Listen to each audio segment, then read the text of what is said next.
Hello friends, welcome to another video. అయితే నిన్న big boss హౌస్లో జరిగింది ఇమ్యూనిటీ టాస్క్ అనమాట.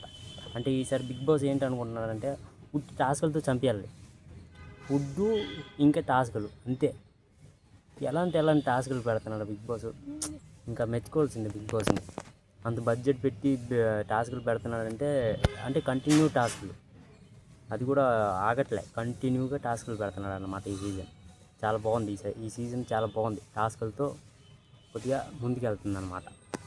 అయితే నిన్న ఏంటైంది, ఇమ్యూనిటీ టాస్క్ అయింది. అందరినీ నామినేట్ చేశాడు బిగ్ బాస్. అయితే ఈ వారం అందరూ నామినేట్ అయ్యారని చెప్పాడు. అందరు నామినేట్ అయ్యారా, దాంతో ఏం చెప్పాడంటే ఇప్పుడు మీరు ఇమ్యూనిటీ గురించి మీరు టాస్క్లు ఆడాలి అన్నాడు. సరే ఆడతాం అన్నారు అందరం.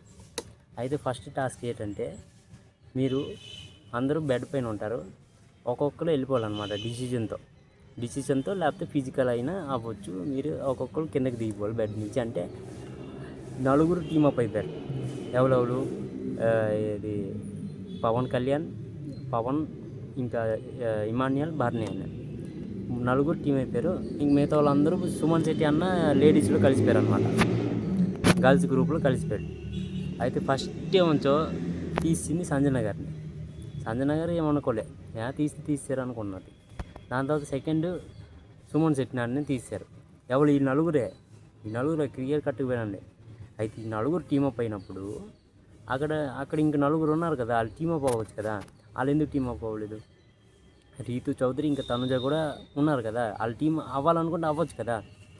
ఎందుకంటే వాళ్ళు ఇక్కడ క్లియర్ కట్ గేమ్ ఆడారు. ఎలాగో నేను చెప్తా.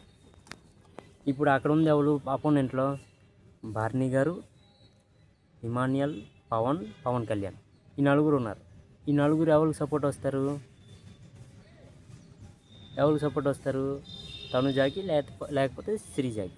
ఇద్దరిలో ఎవరికో ఒకరికి సపోర్ట్ వస్తారు. అయితే వీళ్ళు ఇక్కడ క్లియర్ కట్ గేమ్ ఆడింది ఎందుకు? ఒకవేళ దివ్యాన్ని తీసినా వీళ్ళు టీం అయ్యి దివ్యాన్ని కాపాడాలి కదా. అయినా సరే కాపాడలే. ఎందుకంటే వీళ్ళకి తెలుసు మేమిద్దరం లాస్ట్ దాకా ఉంటాం, వీళ్ళు ఉంచుతారు మమ్మల్ని. మేమిద్దరిలో ఎవరో ఒకరు ఇమ్యూనిటీ గెలుస్తారు అని ఇద్దరు ఫిక్స్ అయిపోయారు అనమాట. అందుకే వీళ్ళిద్దరూ కలిసి గేమ్ ఆడుకున్నారు. ఇది క్లియర్ కట్ నాకైతే చాలా బాగా అర్థమైంది. ఇప్పుడు బర్నీ గారు సపోర్ట్ చేసింది ఎవరికి? తనుజాకి. పవన్ కళ్యాణ్ సపోర్ట్ చేసింది ఎవరికి? తనుజాకి. అయితే ఇది ఒక్కడే పవన్ సపోర్ట్ చేసింది ఎవరికి? రీతుకి. ఇమాన్యుయల్ కూడా సపోర్ట్ చేసింది ఎవరికి? తనుజాకి. ఒక్కడి సపోర్ట్తో ఇది రీతు చౌదరి వెళ్ళలేదు. అందుకని రీతు చౌదరి వెళ్ళిపోయింది. తనుజ నుంచి ఇమ్యూనిటీ టాస్క్ గెలిచింది. ఫస్ట్ రౌండ్ గెలిచింది అనమాట. అక్కడ క్లియర్ కట్ గేమ్ ఆడారు, అందరు గేమ్ ఆడారు. అక్కడ ఆటలు అంటుకొని అయింది ఎవరు? శ్రీజ, దివ్య అవ్వలేదు, శ్రీజ అయింది. మీరు ఎవరైనా మా గ్రూప్లో కలిసిపోతే ఓకే అన్నాడు డీమన్ పవన్. దాని తర్వాత డీమన్ పవన్ వెళ్ళిపోయి రీతు చౌదరి దగ్గరికి వెళ్ళిపోయాడు, ఆ గ్రూప్కి వెళ్ళిపోయాడు. ఇది శ్రీజ నుంచి ఒకదే ఉండిపోయింది ఇక్కడ.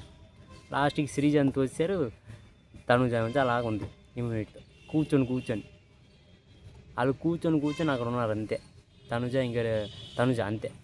తనుజ కూర్చొని ఇమ్యూనిటీ టాస్క్ గెలిచింది ఫస్ట్ రౌండ్.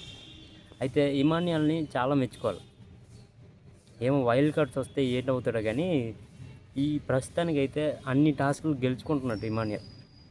చాలా మెచ్చుకోవాలి. ఒక కమెడియన్ బిగ్ బాస్ ట్రోఫీ గెలిస్తే ఇంక దానికన్నా ఇంకేటి కావాలి?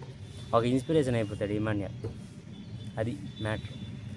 చాలా మీకేట అనిపించింది కదా కామెంట్ చేయండి. నా రివ్యూ అయితే ఇంతే. Like, comment, share and subscribe.